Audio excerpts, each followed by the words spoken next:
অতুল বৰাদেৱে বোকাখাতত এতিয়া 10 বছৰৰ ওচৰত শাসন কৰিবগৈ, তেওঁ দুটা কাৰ্যকালৰ ইতিমধ্যে সম্পূৰ্ণ কৰিবলৈ গৈ আছে। কিন্তু আজি তেখেতৰ কাষত মাত্ৰ দুজন শ্ৰমিকৰ নেতা বহুৱাই লৈ তাকো লুণ্ঠনৰ ৰাজ কৰি আছে।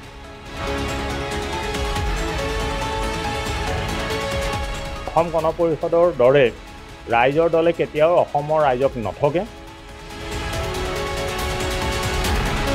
অখিল গগৈ নিচিনা এজন ব্যক্তিক পাগল বুলি ক'বলৈ শিকোৱাৰ দলৰ নেতাজনে আন দলৰ কি দলৰ চাৰ্টিফিকেট তেখেতে দিব? প্ৰথমতে তেখেতে কেনেকুৱা সেই তেনেকুৱা পাগলামী বুলি কোৱা ল'ৰাবোৰৰ নেতা নেকি, নে তাতকৈও আৰু কিবা উগ্ৰবাদৰ নামত তেওঁ সদস্য বহন কৰিছে, সেইটো তেখেতে প্ৰথমতে প্ৰকাশ কৰক। মই তেখেতক প্ৰত্যাহ্বান জনাইছোঁ। লোকক কি নেতা সেই চাৰ্টিফিকেটখন ইছ্যু কৰাৰ আগতে বা তেওঁক ক্লাছিফাইড কৰাৰ আগতে তেওঁ কেনেকুৱা দলৰ নেতা সেইটো তেওঁ আচলতে নিজে প্ৰকাশ কৰি ল'ব লাগিছিল। কাৰণ যিজন মানুহে 855জন শ্বহীদৰ বিনিময়ত অসম গণ পৰিষদ আঞ্চলিকতা দল কৰা দলটোক বিজেপিৰ ওচৰত বন্ধকত ৰাখি নিজে মন্ত্ৰিত্ব, নিজে কাৰ্যকৰী সভাপতি দুইজনে মন্ত্ৰিত্ব লৈ পেলাই দল চলোৱা মানুহটোৱে আনৰ দলৰ ক্লাছ কি কৰিব? তেওঁবিলাকে প্ৰথম কথা যে লোকক বাওঁপন্থী, সোঁপন্থী, নৰমপন্থী, চৰমপন্থী ক'বলৈ যোৱাৰ আগত নিজে কি পন্থী সেইটো তেখেতে স্বীকাৰ কৰক। জাতিৰ কাৰণে তেখেতসকলে বৰজাৰ বিমানদৰত কা আন্দোলনৰ যেতিয়া কা এমেণ্ডমেণ্ট বিল হৈ আছিল, কেব হৈ আছিল, কেবৰ বিৰোধিতা কৰিম বুলি আহি অনেক গামোচা পিন্ধিলে। কিন্তু কেইদিনৰ পিছত সেইজন অতুল বৰাই গৈ পেলাই আকৌ কেবৰ সপক্ষত ভোটদান দি কা আইন কৰালে তেওঁ সমৰ্থন দিলে। গতিকে সেইজন মানুহ অখিল গগৈ কি দলৰ কেনেকুৱা নেতা তেওঁ কোৱা অধিকাৰ নাই বুলি মই প্ৰথমতে কৈছোঁ। দ্বিতীয় কথা, অসম গণ পৰিষদৰ দৰে ৰাইজৰ দলে কেতিয়াও অসমৰ ৰাইজক নঠগে আৰু ঠগাৰ কোনো ইচ্ছা নাই।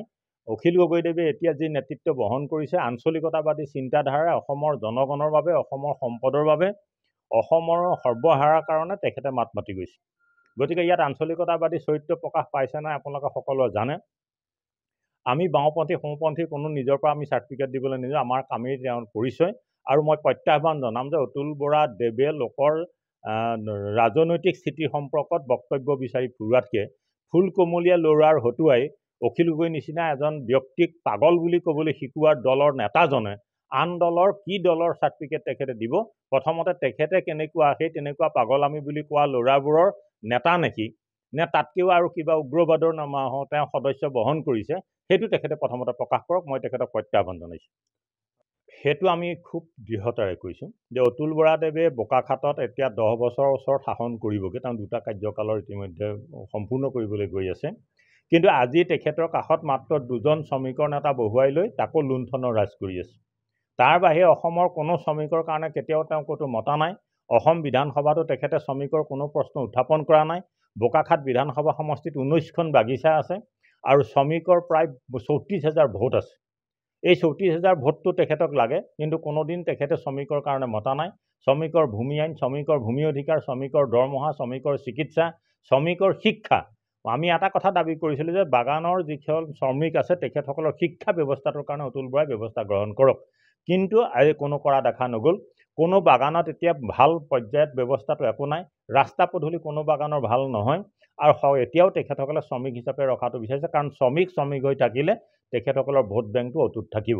তেখেতসকলে এতিয়া বিভিন্ন তোষামোদেৰে ডিমকৈ একো নিদি তেখেতসকলে শ্ৰমিকক ঠগি আছে।